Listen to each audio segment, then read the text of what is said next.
नमस्कार दोस्तों। मैं रामदेव कुशवाहा आज ज्योग्राफी के नेक्स्ट टॉपिक पर डिस्कशन करने जा रहा हूं। आज का टॉपिक है ब्रह्मांड या यूनिवर्स। कल के टॉपिक में हमने ब्रह्मांड से संबंधित कुछ टॉपिक का अध्ययन किया था, जिसमें अपन ने ब्रह्मांड की संबंधित डेफिनेशन क्या है, ब्रह्मांड की उत्पत्ति, ब्रह्मांड में आकाशगंगा, तारे स्टार क्या हैं, उसके बाद ग्रहों में अपन ने देखा था कि टोटल कितने ग्रह थे, तो 9। अब कितने ग्रह हैं, तो 8। उन 8 ग्रहों में से एक एक ग्रह के बारे में अपन ने चर्चा की थी। सबसे पहले ग्रह की बात हुई थी, तो पहला ग्रह अपन ने शुरू किया था बुध ग्रह। कौन सा ग्रह था? बुध ग्रह।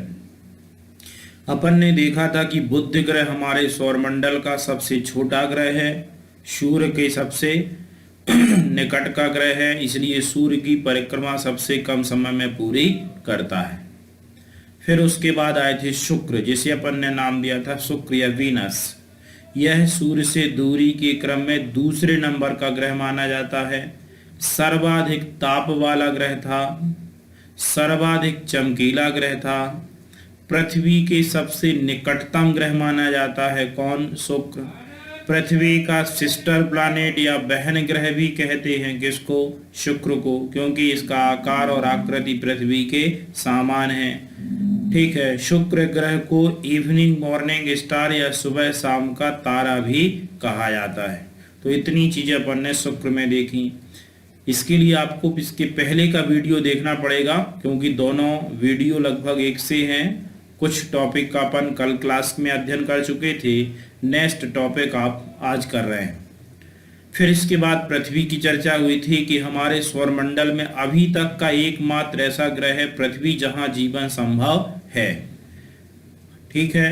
आगे आने वाले समय में मंगल और चंद्रमा पे एक कयास लगाए जा रहे हैं कि हो सकता है भविष्य में यहाँ भी जीवन हो, लेकिन अभी तक तो केवल कौन है? पृथ्वी। इसे नीला ग्रह कहते हैं। इसके ध्रुवीय व्यास देखे थे, भूमध्य रेखीय व्यास, ध्रुवीय परिधि, भूमध्य रेखीय परिधि।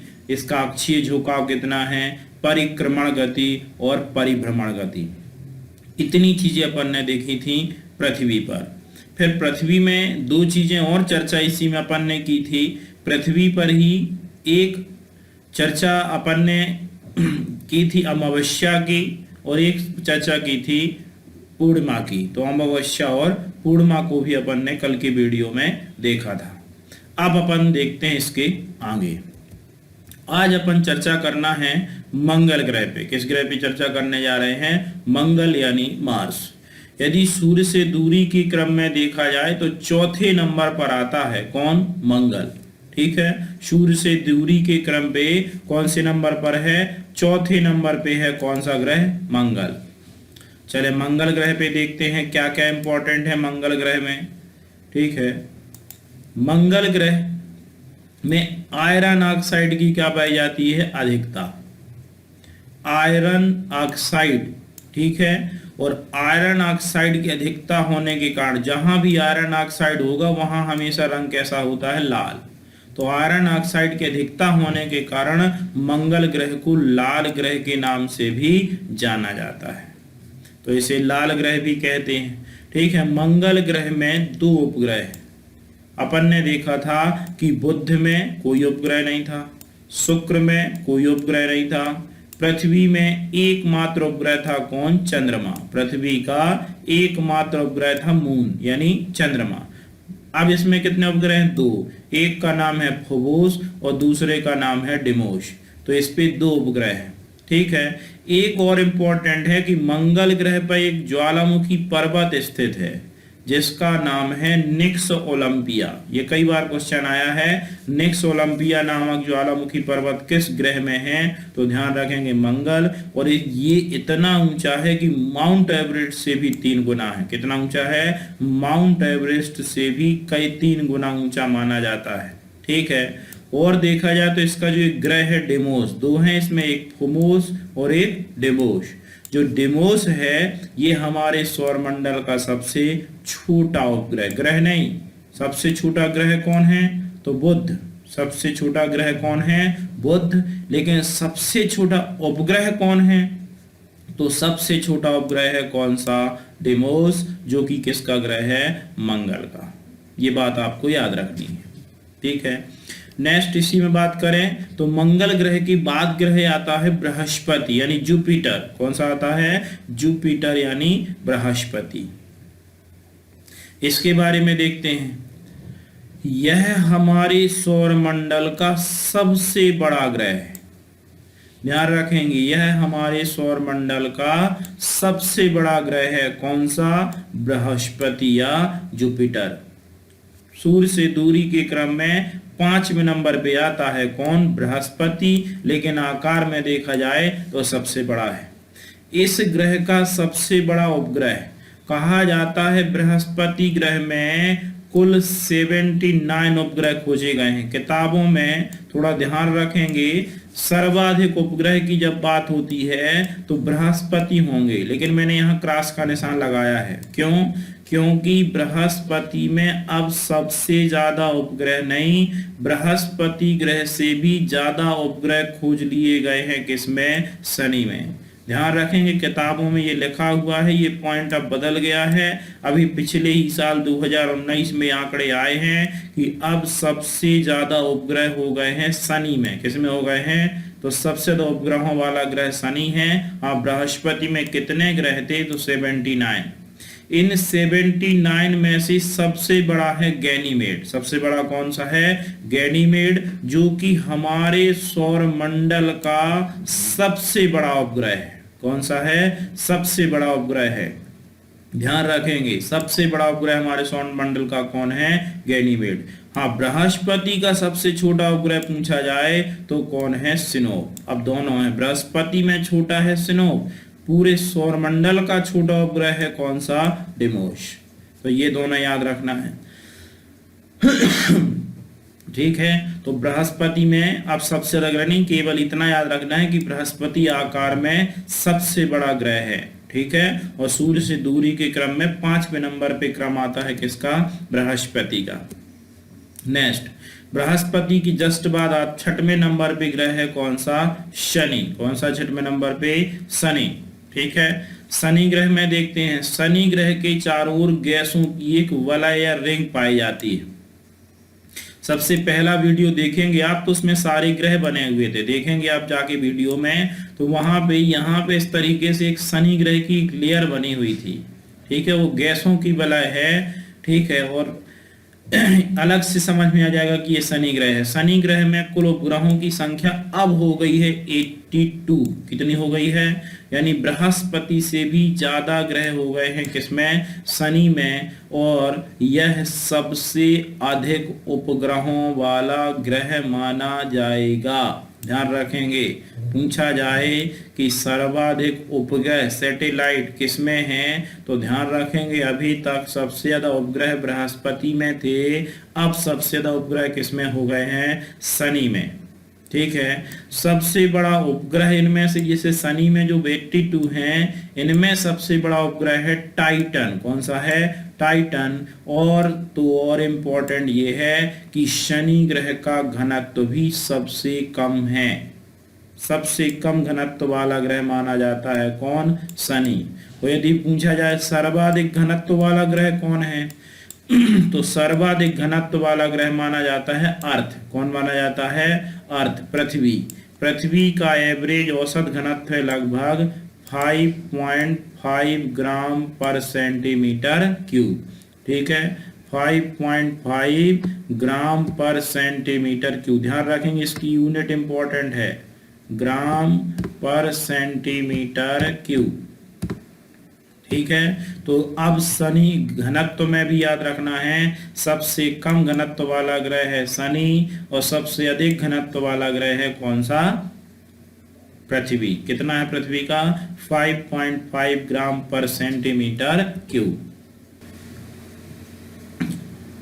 अरुण ग्रह के बारे में देखा जाए तो यह सूर्य से दूरी के क्रम में 7वें नंबर पे आएगा। कौन सा ग्रह? अरुण ग्रह। इसके बारे में देखते हैं, यूरेनस के बारे में।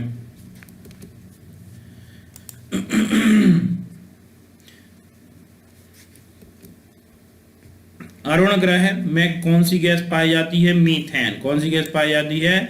मीथेन। और मीथेन गैस की अधिकता के कारण अरुण ग्रह को हरा ग्रह भी कहते हैं। ध्यान रखेंगे ये। कुछ किताबों में वरुण ग्रह को लिखा हरा, जी बिल्कुल सही है, वो भी है, लेकिन यदि आंसर में क्वेश्चन आता है, क्वेश्चन पूछा जाता है तो हरा ग्रह किसे कहा गया है? अरुण ग्रह को। ठीक है। इसका जो अक्षीय झुकाव है वो अत्यधिक है।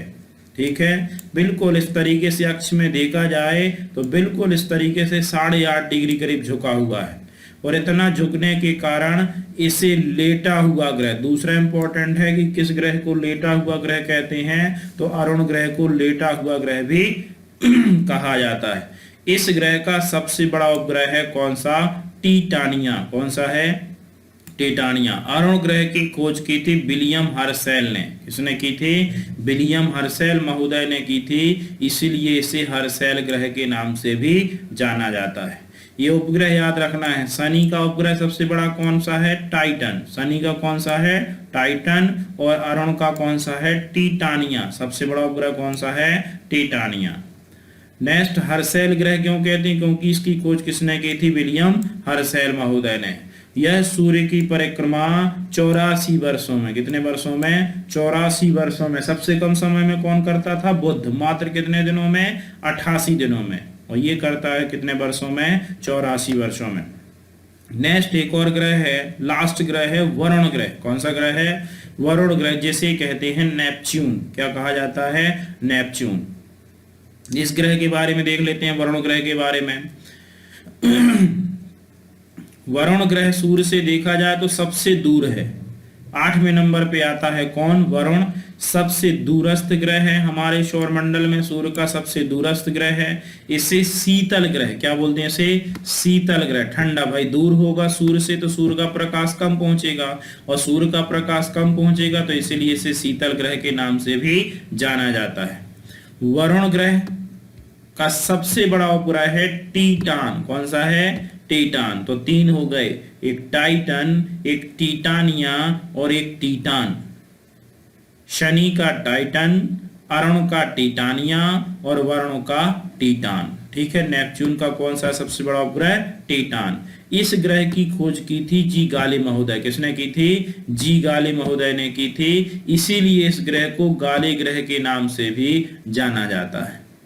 ठीक है। तो वरुण ग्रह का एक नाम, अरुण ग्रह को हर्शेल ग्रह और वरुण ग्रह को गाले ग्रह के नाम से भी जाना जाता है।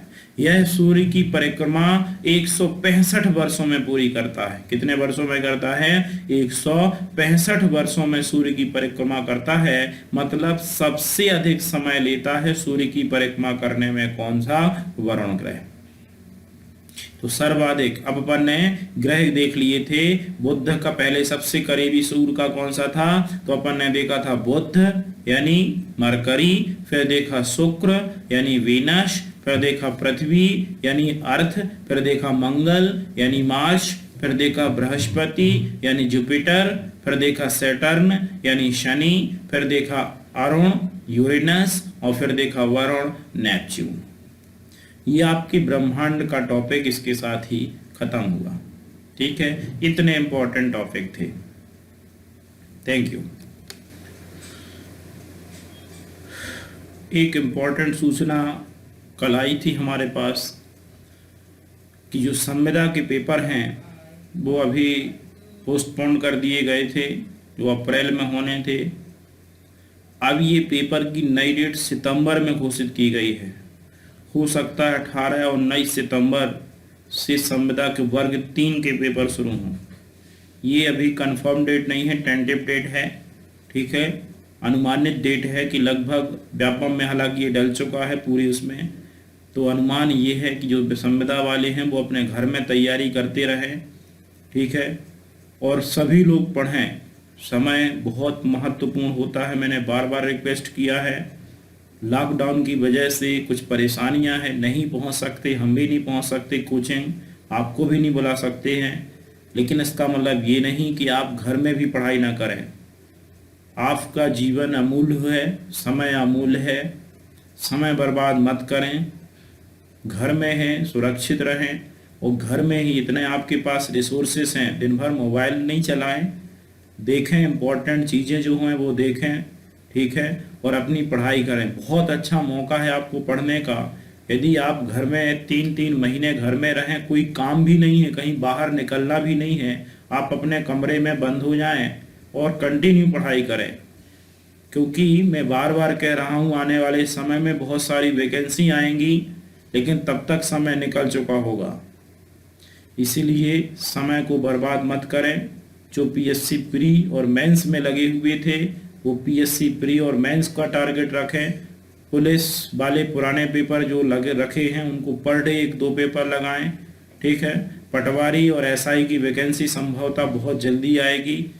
लेकिन जब भी आए, आप ये मत सोचिए कि जब आग लगेगी तब कुआं खोदेंगे, और यदि आप इस तरीके से बैठे रहेंगे तो जिंदगी में कभी सफलता हासिल नहीं कर पाएंगे। इसलिए सारी चीज़ों को इग्नोर करें, केवल आप अपना टारगेट रखिए, आप क्या कर रहे हैं और क्या करना था। मानता हूँ कुछ परेशानियां हैं, लेकिन उन परेशानियों से, मुसीबतों से जूझना यही मनुष्य की निशानी है। इसलिए सभी लोग मेहनत करें, घर में रहें, लेकिन पढ़ाई जरूर करें, ठीक है। धन्यवाद।